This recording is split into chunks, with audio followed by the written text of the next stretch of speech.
Vamos considerar os dois lados do caráter de Deus. Sim, porque a maioria das pessoas só conhece um lado ou gostaria apenas de ter contato, experiência com um lado do caráter de Deus. Mas Deus não tem só um lado do seu caráter. Deus é perfeito. Então, ele lida com as situações de acordo com a necessidade, com a sua perfeita justiça. Quais são esses dois lados do caráter de Deus?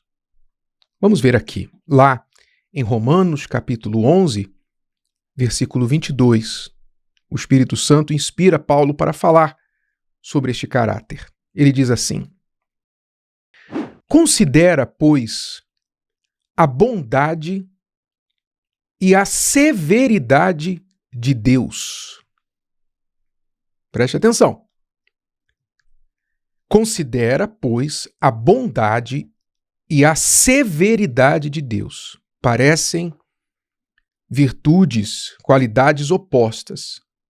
Uma pessoa boa pode ser severa ao mesmo tempo, e uma pessoa severa pode ser boa ao mesmo tempo? Sim. Deus o é. Por isso ele fala, considera a bondade e a severidade de Deus. Deus tem as duas qualidades, os dois lados.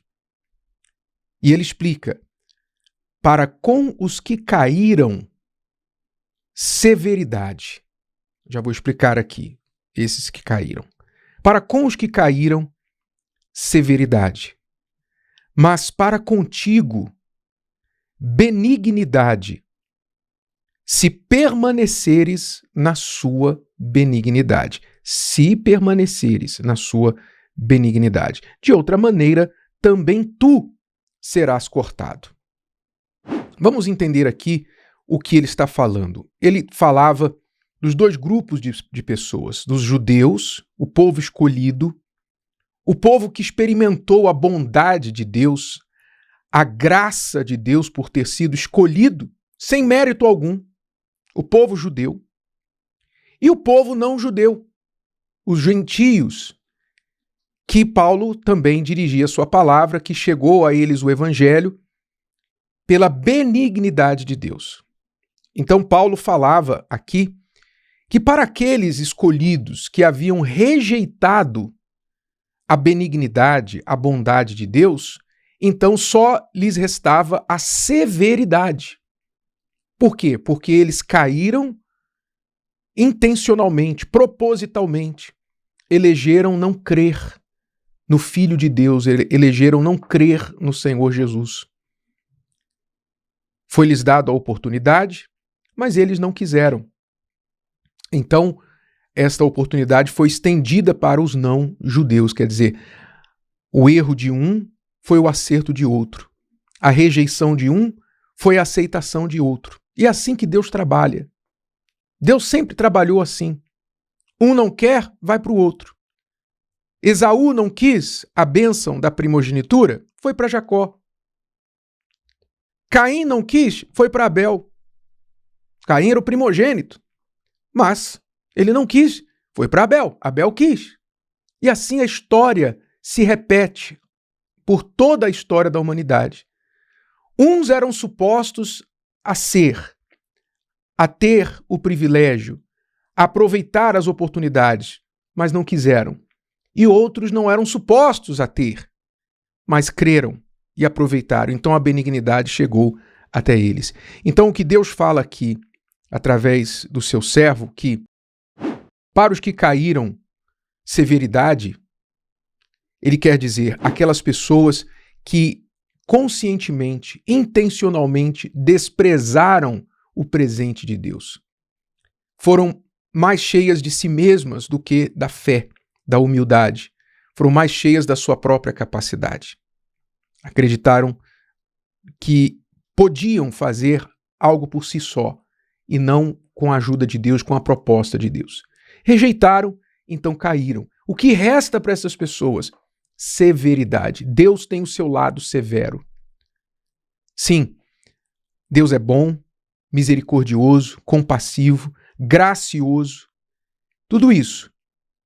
Você vê a bondade de Deus espalhada pelo mundo, inclusive até agora, nesse momento em que esta palavra está sendo pregada para você que está aí caído, que talvez rejeitou, você caiu porque você deu as costas para Deus, você deixou Deus para lá e foi atrás de outras coisas deste mundo.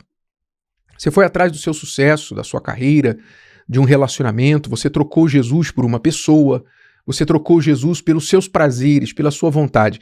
Você caiu, você tropeçou. Então você está colhendo agora as consequências severas da sua queda, da sua rejeição a Deus. Mas Ele está sendo benigno com você, fazendo você ouvir essa palavra agora. A bondade dele ainda está alcançando você nesse momento e dando a você a oportunidade de agarrar essa bondade, essa misericórdia e voltar. Se arrepender, deixar o erro, voltar para Deus. Ele ainda está sendo benigno com você. Ainda. Mas chega um momento em que a benignidade de Deus encerra. A bondade de Deus, ela não pode durar eternamente para a vida das pessoas que estão vivendo no erro, porque senão elas nunca terão motivo para mudar. A bondade de Deus exige que ele seja justo, porque não será bondade se ele permitir a maldade. Concorda comigo?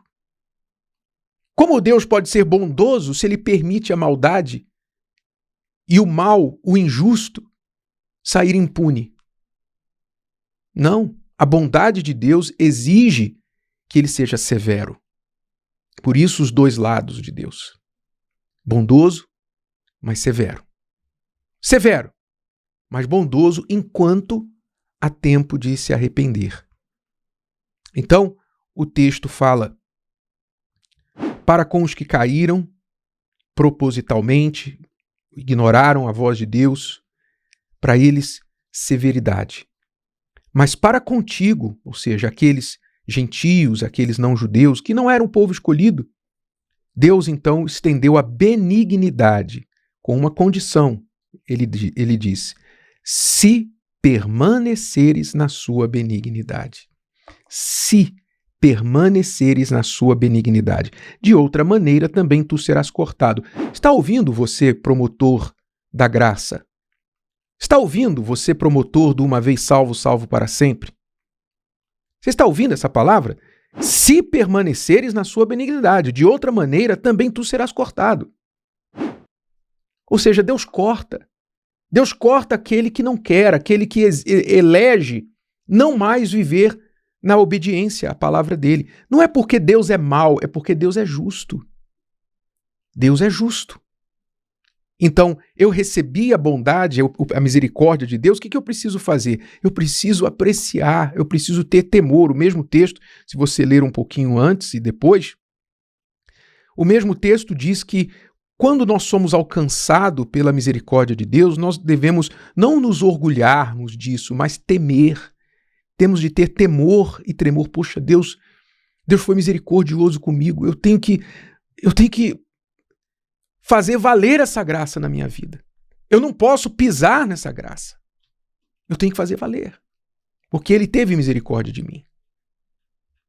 Lá em Hebreus ele fala de forma semelhante, dizendo assim: porque se pecarmos voluntariamente, ou seja, intencionalmente, depois de termos recebido o conhecimento da verdade, já não resta mais sacrifício pelos pecados, mas uma certa expectação horrível de juízo e ardor de fogo que há de devorar os adversários. Esse é o Deus do Novo Testamento. Ele não deixou de ser fogo consumidor. Ele é benigno, mas severo. Severo para com aqueles que pisaram na sua graça, pisaram na sua misericórdia.